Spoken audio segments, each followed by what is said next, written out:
Once again, if you're just joining us, please silence your cell phones and all the other stuff I usually say. Jay, give us an overview, please. Yeah, great night tonight. Unbelievable crowd. I think two things really stand out. Our team was locked in from the first pitch. We talked a lot about just focusing on execution, and they did that really, really well. And this time of year, you win these games against these elite teams when great players play great, and that was certainly the case with Paul from the mound tonight, Braden, Gavin from the batter's box. I thought it was a really solid game. Thought we played clean baseball, and our guys were guys, and that's what it takes to win games here.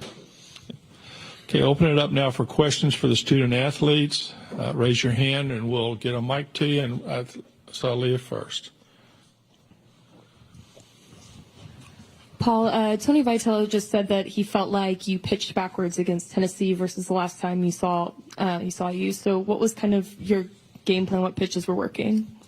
Yeah, I mean, at different points today, I had all 4 pitches working. And, I mean, you have to look at obviously their lineup, but also, what's working for me. And went out there and made pitches, kind of through what they weren't expecting at times, and worked pretty well.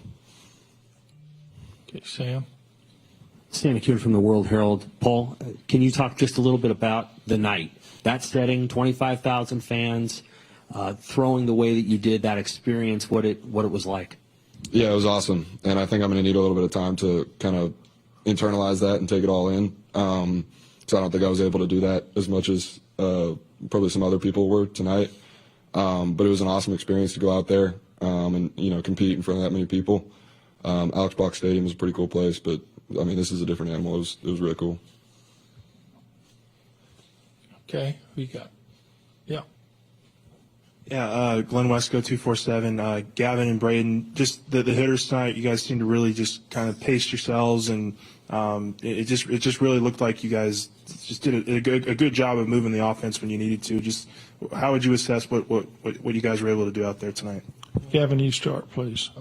Absolutely. No, we had a plan, and I think we really stuck to it. We hit a lot of balls hard at people in the beginning, so it kind of showed you how we came out. But at the end of the day, we had a plan, and I think we did a really good job of doing that, as well as adjusting to the pitchers that came into the game. So we were just really locked in as a team. Braden? Yeah, I agree with him. We were just focused on the plan that we had before the game, and slowing ourselves down, not getting too anxious, because it's an unbelievable environment. There's 20-something thousand people there, so just taking our breaths and focusing on our job. Okay, next question. Who you got? Yeah, right here. Jacques Doucet, WAP-TV in Baton Rouge. Braden, in Round Rock, you reflected a lot about your improvement from last year to this year, in a huge game, obviously this much bigger stage, but this moment, this game for you, this performance tonight, and all the hard work, is it worth it? Yeah, absolutely. This is what you play for, to come and play on this stage, and I'm very proud of my team, very proud of Paul, and very proud of Gavin. We all work really hard, and it's for these moments, so I'm just happy to be a part of it. Okay, back over here. Yeah. Miguel Paredes Reyes, LSU Tiger TV. Paul, you hit your 200th strikeout of the season today, just 2 shy of the SEC record. Did you have that in mind at all in your outing tonight? Not really. Found out about that after the game, which is pretty cool. But yeah, I mean, it comes down to executing, and I think I did a good job of that today, especially early on. And so it's really cool to do that, but yeah, just a lot more happy with the execution, I think. Okay. Michael Cobble, WBRZ TV. If we can get Gavin and Braden on this one, just your feelings now that you kind of broke the seal on this thing and maybe took some of the mystique away from the College World Series, having success early. How much did that help you, Gavin and Braden? Gavin. No, it was awesome. I've been waiting a long couple of days since we've been in the hotel. I know everybody else has. But it was awesome just to see the environment and take it all in that first pitch of the game. It's everything you could expect and more. I mean, Coach told us whenever we won the Super Regional that it's going to be everything you expect times 4, and he was right about it. And I'd say times 10. But it was awesome just to enjoy that first game, and we're ready for the next one. Braden? Yeah, like I said earlier, we were just focused on slowing ourselves down because it's such a big environment and such a big stage. But it was unbelievable. It was everything I thought it would be. And, it was awesome. Okay, let's go to Leah here.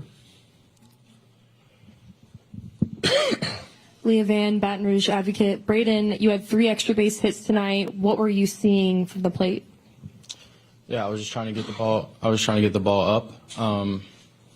Stay at the bottom of the zone. That was something that I needed to improve from last weekend, and that was the focus in BP and all the training going into the this week. So just sticking to my plan. Following what our coaches tell us, and it worked out positive for me. Okay, Jake? Jake McKeever, College Baseball Central. Gavin, can you kind of talk us through that at bat with the home run, what you were looking for and what you saw? Just obviously, like Braden said, just trying to get something up. Our game plan was to get balls up with the guy. I mean, he had a lot of sink, a lot of run. So the only way to be successful was to see him over the plate. And fortunately, I was able to spit on 2 balls and then see 1 ball up.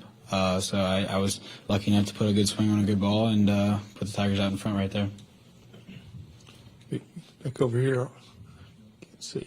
Grant Sasher in the Valley Shook. For a lot of you guys, this is your first time playing in front of 20,000 fans in Omaha. How do you guys handle the nerves? This is a question for all you guys. Paul, you start. This is something that we've looked forward to all year. I mean, this is why I came to LSU.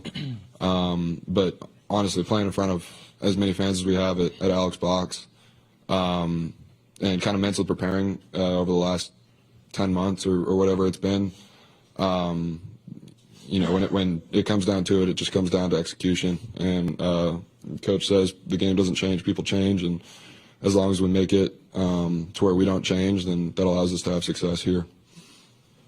Braden? Yeah, we like to embrace it, no matter how many fans are in the stands. At Alex Box, we average probably 9,000 to 10,000 a game. It's, the only place in the country that's like that. So, I wouldn't say we're used to playing in front of 20,000 people, but, we play in front of crowds a lot. So,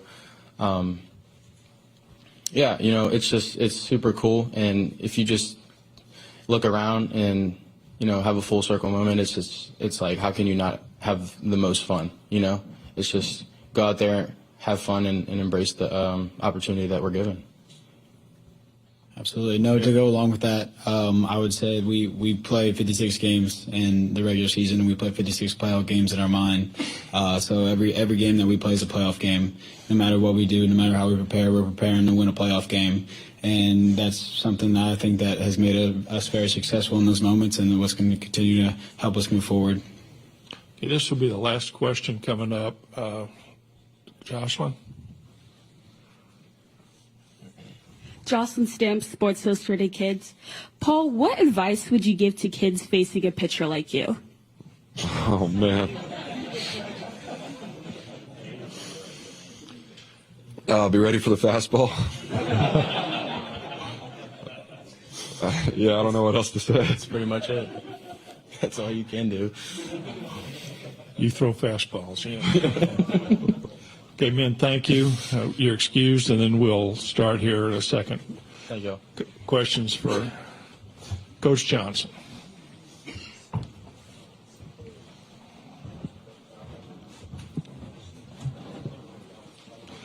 It's a good answer, Paul.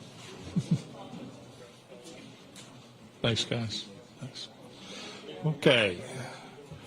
First question, we'll start here with Sam. Hey, Coach, you've been around here long enough to know that there's been really great pitchers who have come here and not done well. What can you say about Paul's performance tonight with all the pressure and all the attention on him the way it was?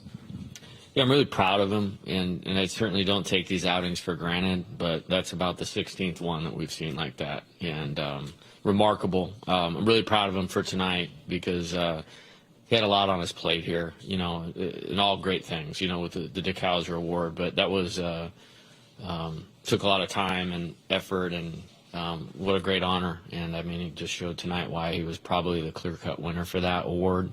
So we tried to get him some rest and kind of insulate him as best we could so he could be on track with his preparation, because he does that better than anybody else. I mean, as good as the performance is, the preparation is even better. And I think what gets lost with him sometimes, because his stuff is so amazing, the pitch execution is tremendous. And when you put that kind of stuff with that kind of execution, you have Paul Skeens.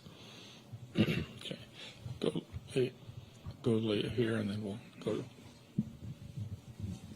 Leah Van, Baton Rouge Advocate. Jay, I know Paul's had great outings this whole season, but what do you think was the difference between the last time he faced this lineup to this time? Yeah, we kind of did a hybrid thing of, look back at those games, and then we look back at where they were recently, and some of those guys have improved, and we felt like we needed to attack them a little bit different way. And then looking at it also, their plan early in the game, we were able to kind of figure out what they were trying to do with them. And then Wes did a nice job of calling pitches, and then Big Man took care of the rest as far as execution. Okay, back here. Michael? Yeah, Jay, that was going to be my question. Just the selection. You were talking about the execution, but the selection to keep them off balance and the change working early. Do you feel like that really was the tone setter? Yeah, for sure. I mean, they were on fastballs in the first inning. They had a hit. Inslee had a hit, and then Dickey lined out, and so Ahuna swung early, and so you could tell they were trying to jump him, and sometimes that's all you can do. And when it's getting on you that fast, you have to make an early decision. And when you have to make an early decision and he starts throwing his changeup like that, there's not a lot you can do. And, the execution of all three tonight was pretty elite. Right here, Scott. Coach, the job Josh Pearson did in left field tonight made a few nice catches for you. Yeah, spectacular. Tonight was very reminiscent of, we started this season at Texas A&M league play. Started league play at Texas A&M. It was a bigger field. The wind was blowing in. We played him because I just think he gives us professional at-bats. He's a pretty good defensive outfielder, and that paid off. And he's obviously earned his spot in there with how he's performed throughout the postseason. But left field here is a really tough place to play at the 6 o'clock game. There's sun that sits right over there, and we actually had to warn him about it. We're here in 21. We hit a double over the left fielder's head, and then we misplayed a ball in left field in the first inning. So it's really tough, but he did a nice job. And Mark Wanaka, I've said this before, is the best positioner of outfielders in the planet, and he earned his money tonight with that. They hit a couple right at Dylan and right at Josh. Okay, go right there, Tina. Jay, Zachary Junda, and the Valley Shook. We've talked a lot about Paul Skeens tonight, but what about the job Riley Cooper did coming in and closing this thing out, especially after it got a little hairy in the 8th? Yeah, poise, competitiveness, winner, and all of the above. And he's been at his best, here basically since the SEC tournament. That's like 4 or 5 really good outings in a row, and the tempo was amazing. I mean, it was like get the ball back on the rubber, strike one. I mean, it was really impressive. And, like I said, sometimes it's not about spin rates. It's not about velocity. It's about winning pitching. And Riley's doing a lot of winning pitching right now. Did he seem comfortable, especially having previous experience? I think so. Yeah, I think so. And I've felt that way the whole NCAA tournament and certainly tonight. Let's go right here first. Coach, so far, all the other 3 games so far this weekend have been won in the last 2 innings. What words did you have to Riley Cooper when he went into close? Yeah, we actually talked about that. It's 3 one-run games in the previous 3. And, you never know when those big pitches are going to come that are going to tip the game. And so a lot of boring, stay in the moment, present moment focus, type stuff, and try to win as many innings as we could. And all those runs, taking it from 2-0 to 4-0, and then from 4-0 to 5-0 on Trey's sac fly, and then Braden's home run. That proved to be a really big deal. But for him, it was just about execution. He came in after the home run, and there was 2 outs in the inning. So it was really just about getting that first guy out, and we didn't. Again, infield single. Nice try on that play by Jordan right there with the guy running down the line. But then to strike out Christian Moore, who has had a phenomenal season, one of the best players in the SEC, hands down for me. But he made it really tough on him with how he executed. So, and then he was pumped up after that one, and then I just kind of looked at Wes and I was like, hey, get him settled back down because we got to go out and get 3 more outs. And so. But you know what you're going to get with him, and that's the best thing I'll say about him is you know what you're going to get with Riley. So we had one back here, I think. Yeah. Hey, Coach. I was just sort of curious with Braden, how much do you think that offseason surgery has helped him just see the ball and just hit it a lot more consistently this year? Yeah, he's done a great job, and in every phase, we last year's evaluation, there was areas we needed marked improvement, and we've talked about those things: athleticism, defense, vision, plate discipline, at-bats between homers, and he's literally done all of that. And, you win games this time of year when guys like him, step up and play their best, and, game-winning homer against Oregon State, in that 1-0 game of the regional was obviously big, and 3 great at-bats tonight. And, just when I look up there, because we're looking at him in the face from the third base dugout, just the self-control and the locked in, and he was a professional hitter tonight. Okay, this will be our last question here. Michael. Yeah, Jay, if you would kind of talk about the offense. Obviously, you guys have seen a lot of top-tier pitchers, but you always seem to find a way to figure them out. Gavin getting it going, and Braden, as you just alluded to. But what is it about those guys? Is it just their ability to stay in the moment and kind of work through the problem? Yeah, good pitching beats good hitting. I mean, that's baseball has always been that way. We have a great offense. I think 1 to 9 is you have a lot of things working for you right now. There's some speed, there's some power, obviously, solid hitting skills throughout, but you got a ton of college at bats in there, and they've been useful. And what I mean by that is they all weren't exactly what they are now, but they hold themselves to a high standard of what the team needs out of them.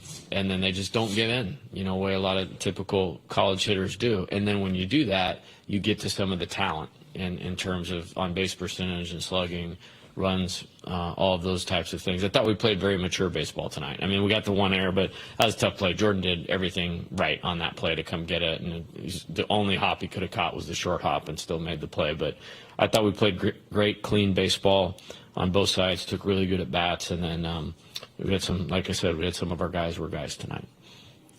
Thank you, Jay. We'll see you Monday night. Yes, sir.